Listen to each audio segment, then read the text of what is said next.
Hey guys, welcome to the Mom Show. I'm your host, Courtney Doyle, and this is a place I am giving you permission to not have it all together. Hey guys, welcome back to the show. Today, my guest is Missy Hertless. And as you know, this season, we are saying, help, I'm a mom who. So Missy, welcome to the show. And if I asked you to fill in that blank, what would you say? I am a mom who has an adult daughter, but lived with shame of having a past abortion over 25 years ago. And so let me ask you, Missy, did you have the abortion before your daughter was born, or was this a second pregnancy? It was a second pregnancy. My daughter was 2 when my husband and our marriage was crumbling. And we got pregnant, and we both made the decision that this was the best thing to do. And we divorced shortly after that. How has that decision, that you said it was 25 years ago, how has that decision affected you and impacted you as a mom? I don't know that I really realized the impact until later in life. I didn't grow up as a Christian. So when I made that choice, that decision, I knew it was wrong. It wasn't the thing to do, but it felt like a crisis that I needed to avoid. But I was able to compartmentalize and stuff that way down deep with no knowledge of what God said, because I didn't grow up in it. Probably don't know that I would have not made the same decision if I had been going to church. But it affected me, and I got a divorce right after that. The statistics say when a couple makes that choice, high percentage don't stay together. That was my husband and I. I look back now, and I was very controlling as a single mom, very overprotective. So when my daughter had playmates, I always wanted them at my house. I wanted to be able to protect her, and maybe not realizing why until later in life. When I became a Christian, the secret came to the surface. God started prompting me, and I started to look back and reflect on how that decision that many years ago affected the choices and the life that I led. Yeah. So, Missy, how do you think the two were related, the past abortion and now the controlling factor as a single mom? And it's funny you asked that, Courtney, because I tried to figure that out too. And I would say, when I thought about the two, how they correlated was, I said to myself, I will never, ever put myself in a position that I will have to make a choice like that again, or a hard choice. So in my mind, if I kept everything and controlled everything in my environment, I would never have to face a decision like that again. Yeah. Is the way I looked at that. Yeah, and it makes sense. There's there's so much silence and shame around abortion. And so it's one of those things that, when the Roe versus Wade, when that was all in the courts just a few years ago, I found it so interesting, and I think you'll probably be able to relate to this, that you had your pro-life activists that are screaming from the rooftops, this is a life at conception, and all the truth that we know as Christians and biblically, and the foundation of how God created man and woman. But then you have your extreme opposites, and they're screaming, it's not life. You shouldn't have a baby if you can't afford a baby, all the things. But what I found so interesting during that time, and I bet you're going to know what I'm talking about, is the survivors of abortion, very few are speaking out. So you've got the pro-lifers that maybe have never had an abortion, and they're screaming from the rooftops, you can't do this, you're a murderer, yada, yada. And then you've got your others that are pro-choice, and they maybe have, not all, I'm not lumping everybody into one category. I'm just saying that I find that the majority of the people that are staying silent are the women who have abortion in their past, and they don't fit in either category because they can't be the pro-life because they've already made the choice, but they know they don't ever want to make that choice again. And so I think with that fuels even more shame and more silence, because you're like, I don't fit in either category here, I'm a hypocrite in both categories. What would you say to the woman who's listening that says, that's me, I don't fit in any category, and because I don't, I'm shamed and I'm in a box and I'm quiet about this, and I really can't tell anyone what's happened? Yeah, oh, Courtney, I know exactly where you're going with that. And I felt like I was not, how could I be pro-life, though I am, when I made that choice? I was pro-choice evidently because made that choice. But I think when I walk through the study, my healing study that I went through, we talk about being pro-love. That's what I would share with a woman, that this is not about the shame of the abortion. This is about love. And God loves us so much. And what he did for us on the cross covered that sin along with all the other sins. And though it was so hard for me to accept that, that being pro-love, because I have a hard time saying it now. I'm pro-life. How can I say that when I made that choice? I walk that every day. So I like Yeah. to say that I'm pro-love. I have the love for that baby, but I have the love for that lady who walked in those doors. They walked in the doors with people standing out front with signs, those awful signs. Sometimes Mm. there's people on the sidewalk now that are giving great information, that they're not screaming those ugly things or holding those ugly signs. But for that woman that walks into that clinic, when she walks out, no one's there. I want to be there. That's where I call the pro-love. I want to be there for that woman that's made that decision, because I was. And when I walked out of that clinic, I felt so alone, and that I was the Yeah. only one ever that made that Mhm. choice. And that is the way the enemy speaks to us when we have made that choice. You and I talked off camera before we started, and I shared that with you. I spent 30 plus years in complete silence about my past. And I couldn't reconcile any of it, even though I was raised in church. I always knew right from wrong. I was raised in a very strict denomination. As a matter of fact, I was raised being taught that murder was a mortal sin. And that's what I was. And that's what society said that I was. And so I was basically doomed to hell, period. End of story, based on my childhood upbringing. And it wasn't until I was well into adulthood that I was set straight on that's not really the truth.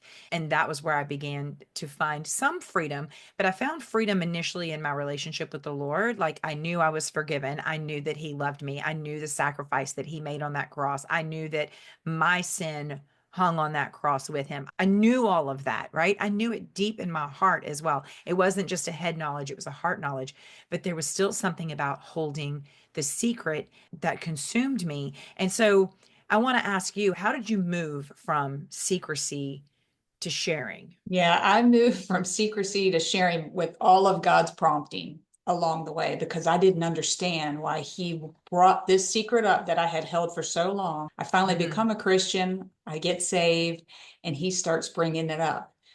And he Mm-hmm. brought it up to me in a way that what I felt like he said is, you need to share with other women because I need you to help other women. I'm like, why do I need to I don't want to think about this. But it continued for a few years, and I just got on the internet and started Googling. I don't even know what I'm Googling: abortion, Mm. healing, and I find Surrendering the Secret. That's the first one that came up. And it was a Yeah. healing study, a Bible study for healing the heartbreak of abortion. So I reached out to Surrendering the Secret to see if I could lead, because God was prompting me to Yeah. help other women.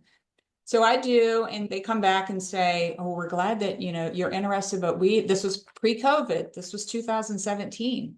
And we're glad that you're interested, but we don't have anybody in your area that's facilitating."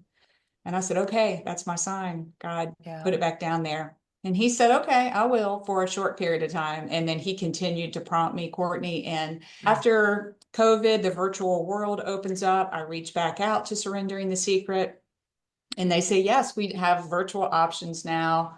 And I signed up for leader training. Again, mind you, I thought I was okay. I didn't know the deep struggle I had. So I signed up for leader training. And thank goodness after the training, they said, you can't lead a training, you can't facilitate as a trainer unless you've walked through the study. And I said, okay.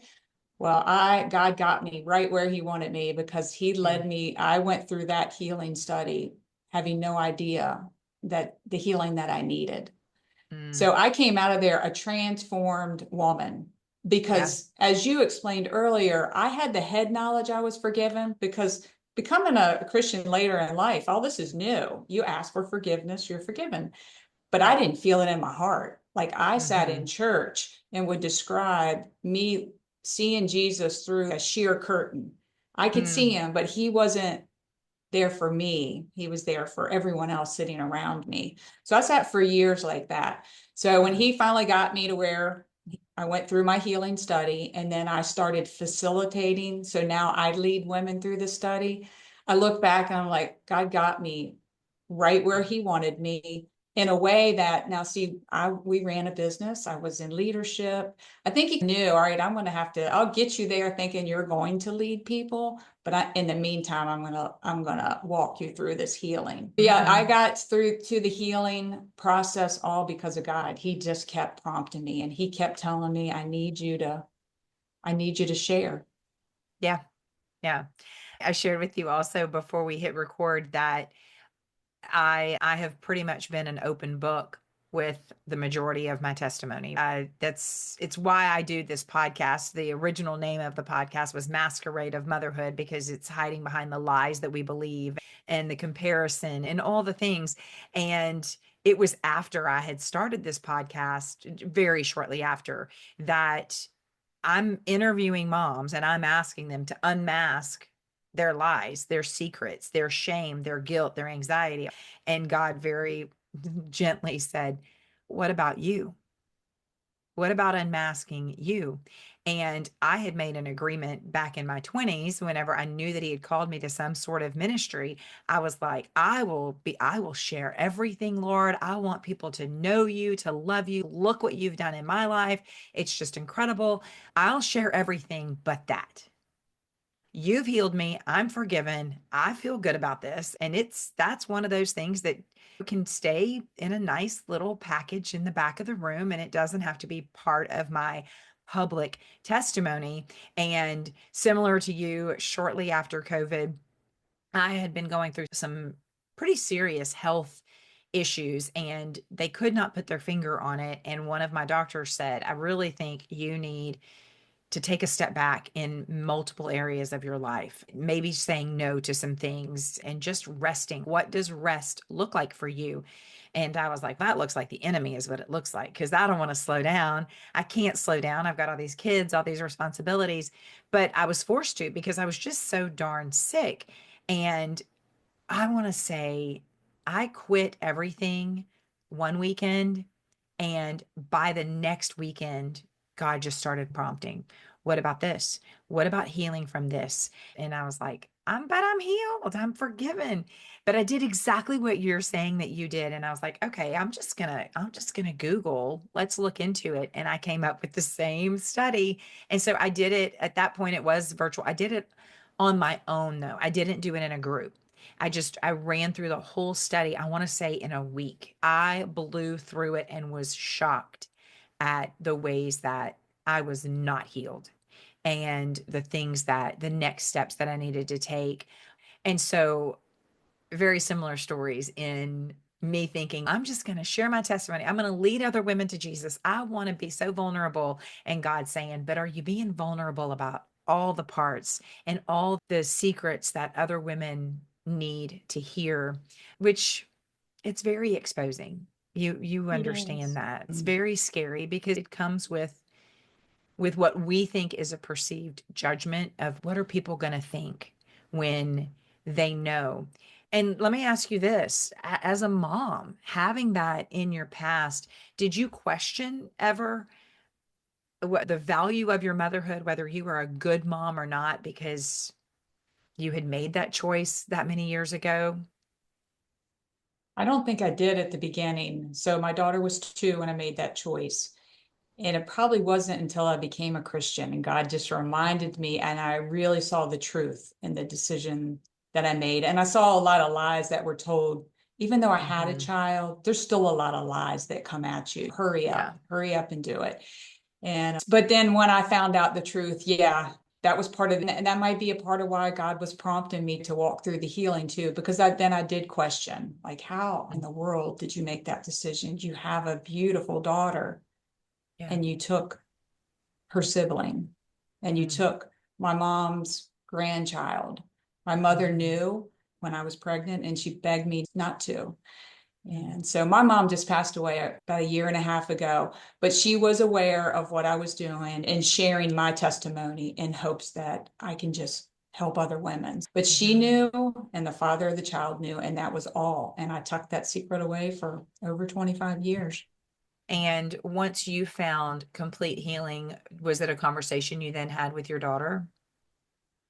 Yes, actually, I'd had the conversation prior to my healing with my daughter. Okay. It came about in not a way that I would like it to come about, but the conversation came up and I did share that with her. So then after I walked through my healing, I was very upfront with her on what I was doing and now and being very public about it. She Mhm. supports me 100%. I partner with our pregnancy resource center here. So I've spoke at their gala. So she's been there and supporting me, but it's still very hard for me to look at her and say, I'm so sorry. I took a sibling from you. But yeah, Mhm. she's very supportive. Yeah. I remember when I sat down with my children, I was most afraid to tell them. And one of the reasons is because I have, like you said about controlling, one of my biggest things with my kids is don't lie to me. I don't want you to lie to me. Like we can get through anything, but just don't lie about it. And I had to sit them down and confess that I've raised you with mom's core value. And what is mom's core value? Like one, just give me the one that I'm always preaching to you. And they're like, don't lie. And I was like, yeah, I have to come to you as the biggest liar in the family at this point. And they were just like, what are you talking about? And so it was confessing that I felt like such a hypocrite that I've tried to preach and teach you to not be liars, yet I've spent 30 plus years living a lie and a secret. And I can honestly tell you, though, as I confess that to my children, the love, I cannot even explain it. Like, God equipped them to literally be his hands and feet in that moment because just there was no judgment. There was no, we don't forgive you. There was no, how could you? It was just, like you said, it was pure love. And they then were able to minister to me all the things that I had raised them believing about the Lord and about my love for them and his love for them. They flipped it on its head and they were like, wait, hold on a minute, mom. You know the truth. And then they spoke truth and life over me. And I don't know if this is how you felt, but the minute it was no longer a secret, Satan had no place at all. It was like the minute it was spoken out loud, the shame, the guilt, the heaviness that I felt over that story was gone, lifted. Did you have a similar experience? Absolutely. I would Yeah. say that when I went through my healing, I then started facilitating, like I shared, but I still hid behind a little bit of a curtain by doing it virtually. I led it Mhm. virtually, that I would never see these women. I didn't know them, though I saw the transformation happen, and that's what God called me to. He kept saying, I need you to go into your community. And I said, but I don't want to because Mhm. I know I've been at this same church for 20 years. These Yeah. people know me, as this, and I don't want him to know me as this. But he said, I have you, I've got you. And so he led me to had the gentleman at our church that does audio visual. He did my testimony in a 4 or 5 minute, and they showed it at church. And wow, I just remember that day thinking, oh Mm. goodness, what Yeah. I would have that little bit of Satan going, just wait, you're going to get Mhm. some comments. But then I had this big voice saying, I got you, I got you. Yeah. And Courtney, I went to church that day. They showed it. We have an 8:30, a 10, and 11:15 service. So I went to the 10 service. So when I walked in, the people from 8:30 were just leaving the church. I had nothing but arms wrapped around me. I had one Mhm. gentleman say, Missy, this is what we need to start doing in church. We need to share our stories. He said, my wife has had this same experience and she's been living in shame and secrecy. And I Yeah. had nothing but love. But a little bit of that, and during our study we'll talk about keeping that secret. Like, think about it, really, who are you protecting by keeping that secret? Who are we protecting? So yeah, I totally know what you mean, but like I said, it's just once I shared that, I felt that all lifted and God going, okay, that's one step. Now I need you to take another step. And then it was share it on my social media. So I have probably a little over 1,000 friends on my social media, some being family that didn't even know my story. Yeah. I made sure I reached out to my immediate family so that it was not a surprise, and had great conversation with my family. But just about the last month, I put it out on my social media and I had nothing but my daughter was actually more fearful. She said, Mama, I'm so proud of you, but what Yeah. happens if you get a ugly comment? And I said, Yeah. God's got this, honey. And she's okay. And I really Mhm. got nothing but love. I got private messages from people that said, I wish my daughter would reach out to you because she has this in her past. And Yeah. so it's nothing but an opportunity to share what God's done in my life. And Mhm. that's the only reason that I'm Yeah. like here today, to share my story strictly for his glory, because the healing, the transformation that takes place is just incredible. Yeah. And I think that, like you and I said, this was something that you don't even realize you need healing from. And sometimes that can go years. For me, it was 30 plus years, 35 plus years that I really felt like I'm a good chunk of that. I felt I'm healed, I'm fine. But the reality is, we're not fine. We're not okay. There are things in surrendering the secret, it talks about the PTSD and things that trigger that shame and that guilt and those feelings that I know that until I did the study, I did not connect the two. I did not know that some of the ways I was behaving were directly linked to that trauma from my past. One of the other things that surprised me is how we are such marvelous creatures, and there were so many memories that I had suppressed. And I didn't even realize, wow, that I was doing that and how it was affecting me emotionally and spiritually and physically. I was actually just sharing with my son the other day. We were talking about sharing this story. I've had a headache disorder since I was in high school, and they would get really bad, and they would last just weeks and weeks. And that was why I was so sick right before I did the study. And I had gone from 6 weeks of these headaches to 8 weeks. So then we were at 20 something weeks. And my doctor was like, I don't know. Like, it's never lasted this long. You need to start saying no to some things. And I did. And that was what led to me having some downtime. And then God spoke so loudly. It was like, let's unmask this. And I did the study.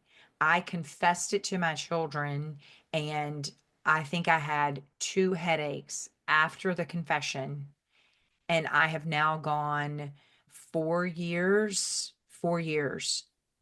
And so I I I'm not too sure that some of the suffering that I was doing physically with the headaches was not directly related to the quiet stress and shame and the tension that my body was holding as I was holding that secret. It would be hard for somebody to convince me different at this stage of the game. Yeah, and you hear secrets make us sick. It takes a lot of work to keep it a secret. I remember we had a life group. My husband and I facilitated a life group at our church, and across the hall was another life group, and they were doing, CareNet has a study called Making Life Disciples. And so what this life group was doing was learning about how to have conversations with people that are a woman or a man that are in unplanned pregnancy. It's a pro-life organization, life group. And Okay. they were across the hall from us. I couldn't look in the room. I had to get away from them. I couldn't listen to what they were saying. That to me, that's when I knew. I'm like, there's something not right here. I can't be Mhm. faced. That word, it became so politicized. Every time that word came up, I just felt the tension. Mhm. And this was before I went through my healing. But sometimes you don't relate it to that till Yeah. after, and you can reflect back and say, that's why I was running from everything. Mhm. Somebody wanted to have Mhm. that conversation in our life group. I would have to go to the bathroom at that time because I don't want to talk Mhm. about that. I don't want to hear about it. Yeah. So Yeah. yeah. Or sitting at dinner. How many dinners have you sat with people and they have voiced their opinion on those people who have had abortions? And you're sitting across the table, and it could be loved ones, it could be family, it could be really close friends, and you're sitting at the table. The statistics say that 1 in 4 women, church going women, Yes. have had an abortion. Think about that. That's a lot of women. And that's a lot of women that are holding that secret and are holding that tension. And it's a really sad space to be in because you're held hostage by your own poor decisions. And I don't know, I can't really think of any other situation that holds you so hostage. With abortion, this is you. It's all on you. It was your body, right? Everybody's screaming your body, your Yeah. choice. Yeah, it was. It was. And even though my situation was in the throes of an abusive relationship, I don't want to divulge too much out of that situation, but it just didn't matter, Missy. It didn't matter. And I'm sure you maybe would feel the same way, like your ex-husband was part of that, but that doesn't make it better what has happened to you. Right. I took all of the blame. And Yeah. as we walk through the study, we talk about one of the biggest hurdles I had and the women going through the study is I cannot forgive myself. And I struggle with that. And every lady that comes through the class, I hear the same thing. And I'll finally say, you know what, you're right. And I told myself, you're right, I can't, but I can accept the forgiveness that he's given me. So I keep having to remind myself of that when the enemy comes at Hmm. you, because he does. Oh, Um, sure. but what Jesus did on the cross covered that sin too, though I felt like forever that it just couldn't. That was the unforgivable sin. Yeah. But I finally, once I walked through this study and realized all of the truth, I would explain it. I have a lady that went through my class, and maybe it was like the third or fourth week. And I said, just give me, when we got back together, I said, give me one word of how you're feeling right now. Now, mind you, this is an 8-week study, and we're in like the third week. And she said, you know what, Missy, I just feel like I'm walking a little taller. My posture's Mm. better. And because I think for years we walk with our head down. I mean, it reflects in our posture of how we're feeling. Mhm. And to see the transformation that takes place, I always say I would love to take a picture from the first session of the ladies that walk in to the Oh, last session, and they walk out with their head held high, knowing who they are in Christ. yeah. Not who people say they are or what that Satan keeps telling us we are, but who they are in Christ. Yeah.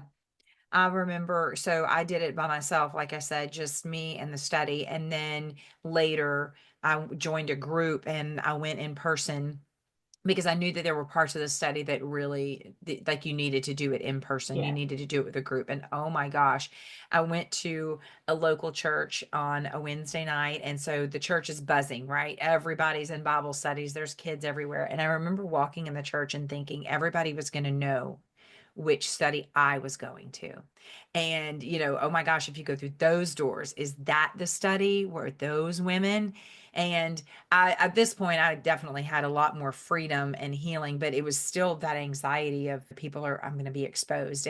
And I remember walking in the room and sitting down, but exactly what you're saying, watching the other women who were coming in, and I felt like I was a few steps ahead of them because I had done it once, but watching just their countenance and the sadness that they carried and the defeat that they carried, and then slowly realizing, wait, I am loved, I am forgiven. God can use this pain for a purpose. It was transforming to watch the healing, the physical healing of, like, just I can be okay and I am okay. And so I guess that's the next thing I want to do is I want to talk to the listener who's saying, yeah, hey, that's great for y'all that you're willing to share all of this, but I'm still sitting in my pain and I don't know that there's purpose in this pain. What's one way that they could begin to trust God with this very intimate, difficult story? I think a good first step is to reach out to a healing study like Surrendering the Secret. There's other ones out there, but Surrendering the Secret is my heart. That's the healing that I found. But if they'll reach out and connect with a community that understands what they're going through, The first part of the healing is, for one, just to be able to say it and start that conversation. And if you can reach out and connect with, again, Surrendering the Secret or many others, start that conversation. I think you'll see that pain start to turn into that purpose. Is it joining a healing study? Is it having a conversation with someone to just share your story? That's huge. If you know, that's the first step in healing, just because we've kept it tucked away so long. I don't know if you think about, you want to have a hard conversation, and the first time you share it, I remember after I did my healing, I had a best friend that I knew. She didn't know my story, but she was very judgmental, and I was scared to death to tell her. And when I sat down and finally, and we don't force that, you let God orchestrate that conversation as much as I wanted to force it. We sat down for lunch, the subject came up, and I said, my friend, I made that decision. And she just was so upset and said, did I ever say anything that hurt you? And I said, you didn't say anything I didn't need to hear, because every time something like that would be said, whether a judgmental, it was God saying, you're not healed. I need you to heal. I want you to heal because I got a plan for you.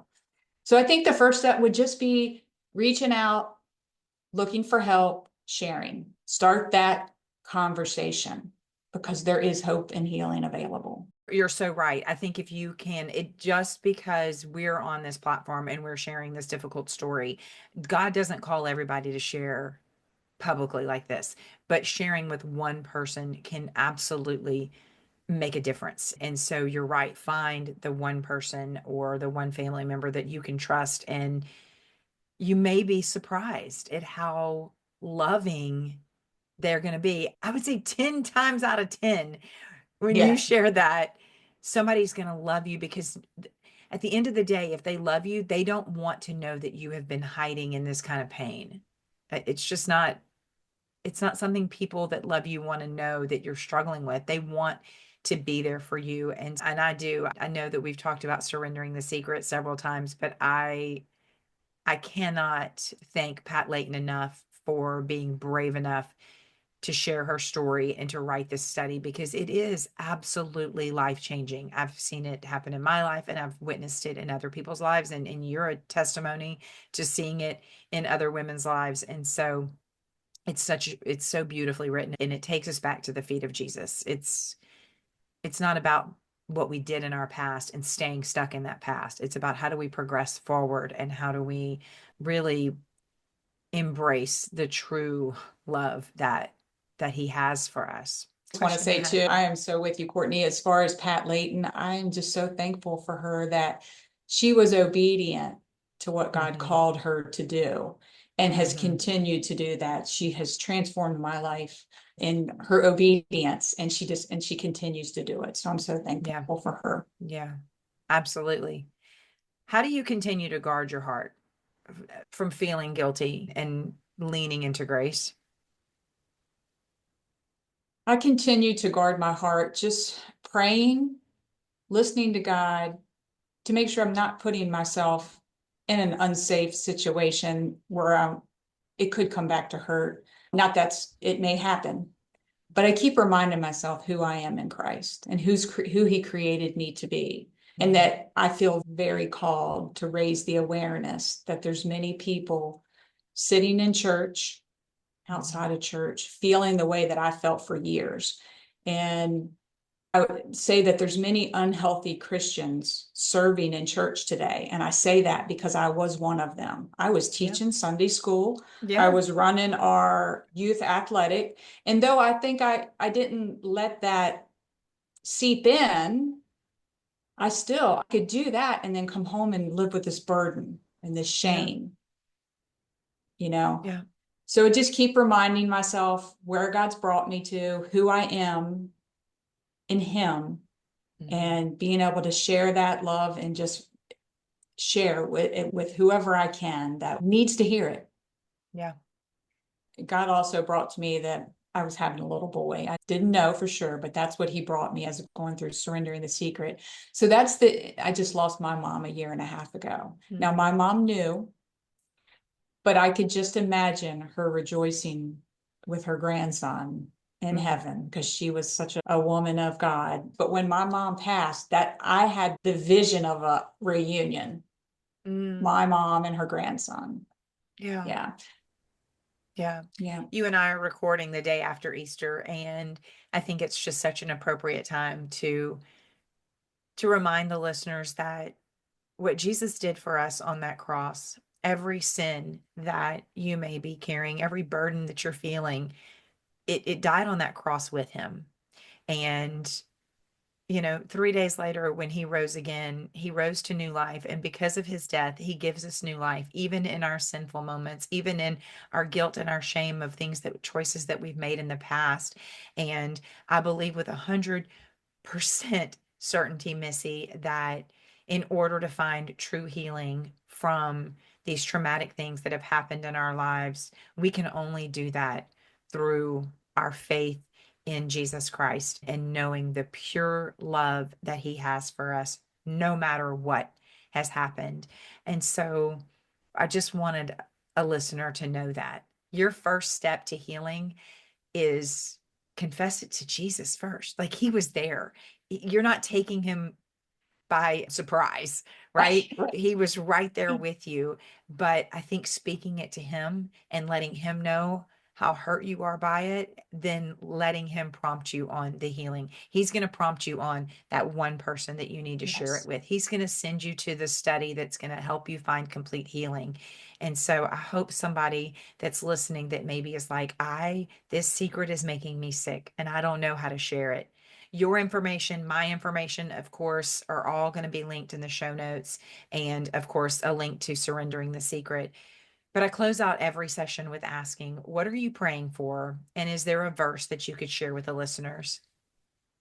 Yeah, I'm praying now that if there's any women out there, whether listening or just wherever that hears this message, that they know that they're not alone, and that if they're struggling with this past choice, that there is hope and healing available. Take that step, reach out, seek the healing.